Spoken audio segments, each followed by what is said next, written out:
హల్లెలూయా, స్తోత్రం. పరిశుద్ధాత్మ దేవునికి మహిమ కలుగునుగాక.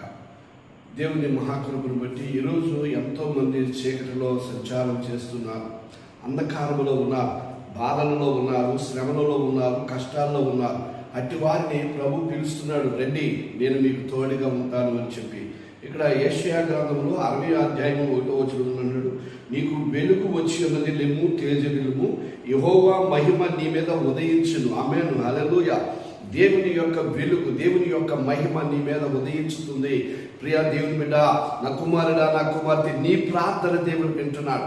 నీ ప్రార్థనకి దేవుడు ప్రతిఫలం ఇస్తాడు. నీ శ్రమలు, నీ కష్ట నష్టాలు, బాధలు, ఇరుకులు, ఇబ్బందుల నుంచి విడిపించే దేవుడు ఆయనే.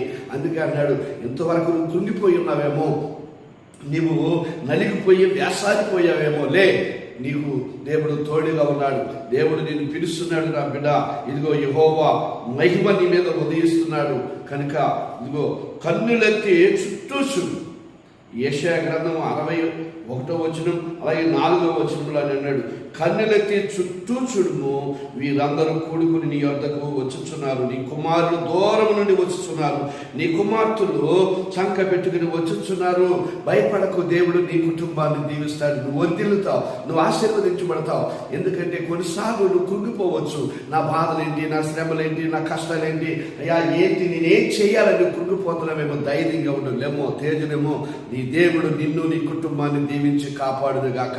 నీ ప్రార్థన దేవుడు విని ప్రతిఫలం ఇచ్చును గాక. ఆమేన్, ఆమేన్, ఆమేన్.